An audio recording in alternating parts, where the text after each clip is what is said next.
Os livros apócrifos. A palavra apócrifo significa literalmente escondido, oculto. Isso em referência aos livros que então se tratavam de coisas ocultas, de coisas secretas, de coisas misteriosas. No sentido religioso, o termo significa não genuíno, espúrio. Ou seja, esses livros, em termos religiosos, nunca foram reconhecidos pelos judeus como parte do cânon hebraico e jamais foram citados por Jesus e não foram reconhecidos pela igreja primitiva. Esses são os livros apócrifos e é isso que nós queremos compartilhar nesta hora com você, nesse nosso ensinamento, tá bem? Quero aproveitar a oportunidade de te convidar a ser um parceiro nosso, amém? Você possa estar se inscrevendo no canal se você ainda não se inscreveu e quero te desafiar a ser um missionário. Como assim? Compartilhando esses ensinamentos com alguém e ajudando a crescer o canal e levando essa mensagem até outras pessoas. É esse o nosso propósito, de edificar valentes da fé. Amém? Então vai lá, deixa aí, dá o seu like e deixa também lá a sua inscrição se você ainda não é inscrito. Então vamos caminhar. Nas Bíblias de edição católico-romano, o total de livros é 73, porque a Igreja Romana, desde o Concílio de Trento de 1546, ela inclui no cânon do Antigo Testamento sete livros apócrifos. E, além disso, 4 acréscimos a apêndice dos livros canônicos, acréscimos ou apêndice nos livros canônicos, sendo assim, então faz um total de 11 escritos apócrifos acrescentados aí na versão católica apostólica romana. Amém? Jerônimo, Agostinho e Anastácio e outros homens de valor dentre os primitivos cristãos, se opuseram, tá? A estes livros como livros inspirados. E é interessante a gente observar que eles aparecem pela primeira vez na Septuaginta, a tradução do Antigo Testamento do hebraico para o grego. Quando Jerônimo traduziu a Vulgata do início do século V, 405 depois de Cristo, ele inclui os apócrifos oriundos da Septuaginta, através da antiga versão latina, preste atenção, da antiga versão latina de 170. Por quê? Ele inclui por quê? Porque foi-lhe ordenado fazer isso. Mesmo se opondo, ele põe porque foi ordenado a fazer isso. Mas ele traz uma indicação que os mesmos não poderiam ser como base de doutrina. Então, fica aqui esse adendo. Os livros apócrifos escritos nas Bíblias de versão apostólica, de versão romana, estão lá, mas é interessante entender que eles não servem como base de doutrina para as nossas vidas. É interessante você estar atento a isso, tá? Então, são 14 os apócrifos, ok? Sendo 10 livros e 4 acréscimos aos livros canônicos. Antes do Concílio de Trento, a Igreja Romana aceitava todos, mas depois passou a aceitar apenas 11, sendo o quê? 7 livros e os 4 acréscimos aí, a qual a gente tem compartilhado nessa lição. Porém, a Igreja Ortodoxa Grega mantém os 14 até hoje. Então, vamos conhecer aí os 7 livros apócrifos constantes aí na edição católico-romana. Quais são eles? Primeiro, Tobias, ele está colocado ali após o livro canônico de Esdras. Judite, após o livro de Tobias. Sabedoria de Salomão, após o livro canônico de Cantares. Eclesiástico, após o livro de Sabedoria. Baruque, após o livro canônico de Jeremias. E foi acrescentado também o 6º, 1º Macabeus, e o 7º livro, 2º Macabeus. falando nos 4 acréscimos ou apêndices aos livros canônicos, ou seja, foram colocados ali conteúdos dentro dos livros canônicos, dentro dos livros inspirados, foram ali num livro de Esther, foi colocado ali entre Esther, capítulo 10, verso 4 e capítulo 16, 24, tá? Foi colocado ali entre esse espaço, esses apêndices, esses acréscimos. Em Cântico, foi o Cântico, né? Cântico dos 3 Santos Filhos, foi acrescentado ali a Daniel no capítulo 3, do versículo 24 a 29. A história de Susana foi acrescentada a Daniel no capítulo 13. A história de Bel e o dragão foi acrescentada ali a Daniel no capítulo 14. Então, como já foi dito, dos 14 livros apócrifos, a Igreja Romana aceita 11 e rejeita 3.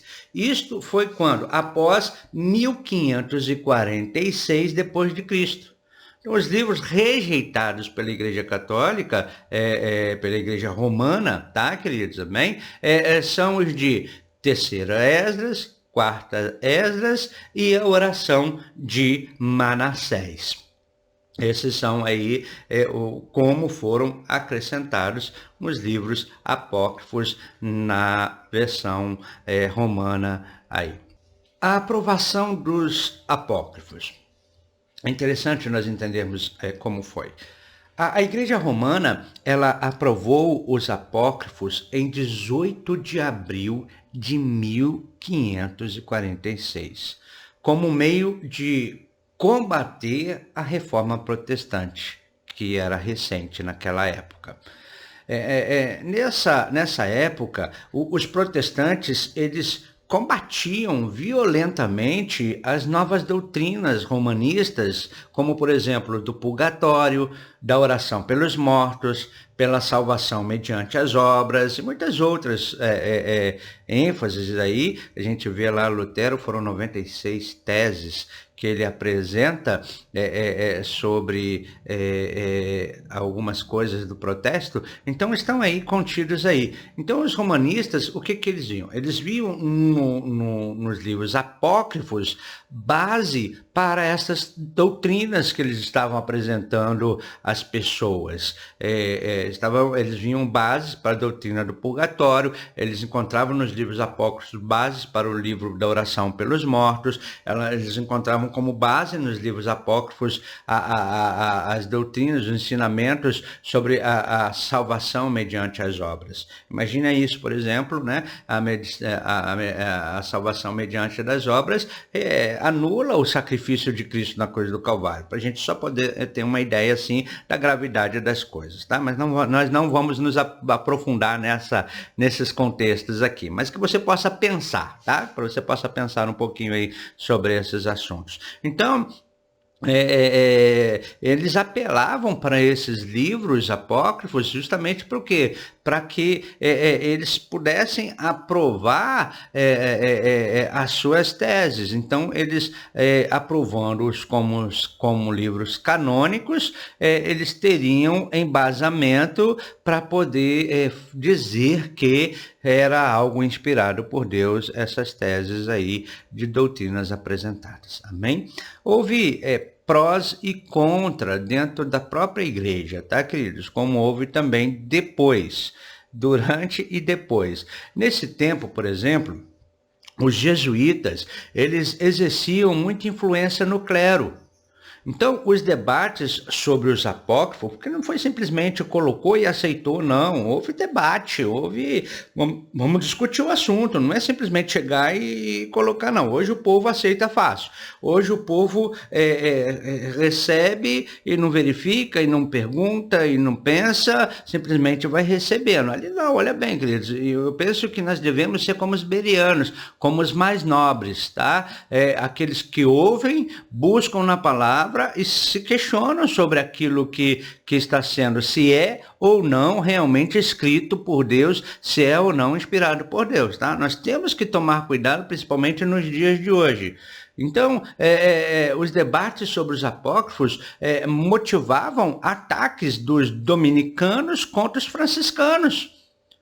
um certo cardeal chamado, vamos ver se eu falo o nome dele certo aqui, Palavacini, eu acho que é isso, ou Padavacini, não sei, tá? Em sua história eclesiástica, ele declara que em pleno concílio, ou seja, a reunião lá dos bispos, 40 bispos dos 49 que estavam presentes, preste bem atenção no contexto histórico, tá, queridos?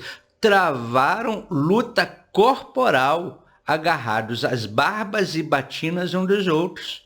Então, para que você possa ter uma ideia, foi esse um ambiente dito espiritual que os apócrifos foram aprovados, tá? Eu estou falando de história, eu não estava lá, eu não vi, tá, queridos? Também estou te falando de história, eu estou relatando a notícia do jornal, a manchete do jornal aí do cardeal Palavacini, tá bom, queridos? A primeira edição da Bíblia Católica Romana, com os apócrifos, ela deu-se em 1592 com a autorização do Papa Clemente VIII.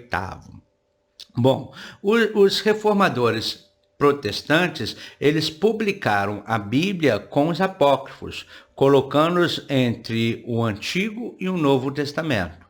Não como livros inspirados, mas bons para a leitura e de valor literário e histórico. Bom, para você entender, você pode ler os livros apócrifos, você não tem problema nenhum você fazer a leitura do conteúdo apócrifo, eles servem para você como base de leitura e como valor literário, como valor histórico, mas não como livro de regra, fé e prática para a tua vida, porque não são inspirados. O que serve como regra de fé e prática para a sua vida é aquilo que é inspirado, tá, queridos? Então, a gente possa ter bastante atenção aí. Então, isso continuou até 1629, na famosa versão King James, ou seja, a versão inglesa do rei Tiago, de 1611, ainda trazia os livros apócrifos. Porém, após 1629, os evangélicos aí então omitem de vez nas Bíblias para evitar a confusão entre os povos simples, que nem sempre sabem discernir entre um livro canônico e um apócrifo. Bom, fica uma pergunta jóia aqui para você me responder aí nos comentários, amém? Você sabe discernir entre um livro canônico e um livro apócrifo?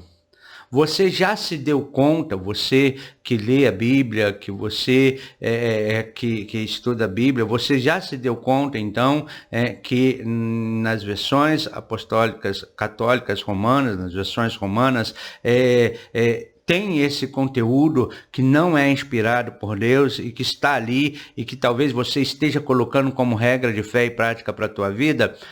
Põe o seu comentário aqui. Eu não estou aqui para criticar ninguém. Eu estou aqui só para trazer um conteúdo para que você possa aí ver um pouco da formação da Bíblia Sagrada, como a Bíblia Sagrada chegou até nós. Mas pensar sobre isso, o canônico e o não canônico contido no mesmo lugar, onde todo mundo está lendo e não está tendo separação do que é um e do que é outro, amém? Então, se você já sabia disso, dá um ok, escreve aí, eu já sabia disso. Se você não estava atento sobre isso, fala, é pela primeira vez que eu observo isso, tá bom? Então, deixa o seu comentário aí, vai enriquecer a nossa vida, o nosso canal aí, saber um pouquinho sobre a história de cada pessoa.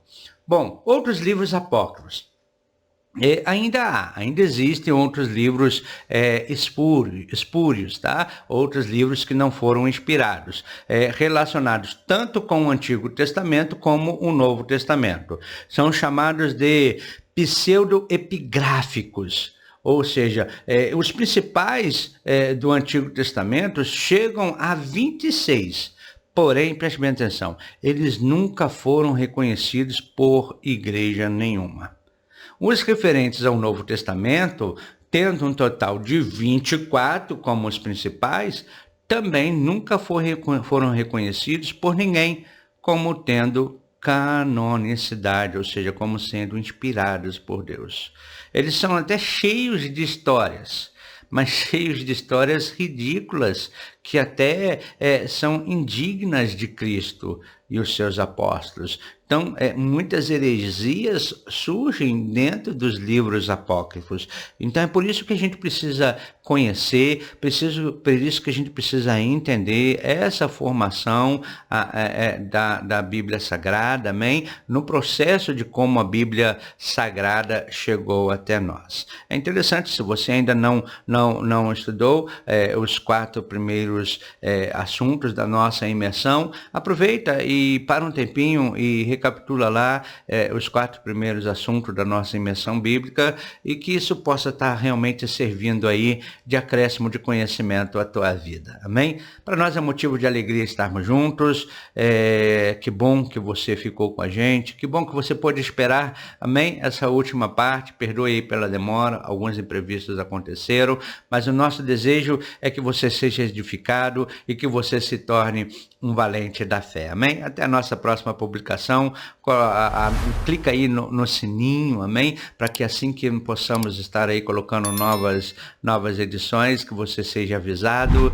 e que você possa ser edificado poderosamente. Obrigado por tua presença, obrigado por tua companhia, obrigado por teu comentário. Deus abençoe a sua vida, amém? Diz daí, da onde você fala, da onde você nos vê, amém, querido? Da onde você está, da onde você mora, é muito importante também para a gente. Deus abençoe a tua vida.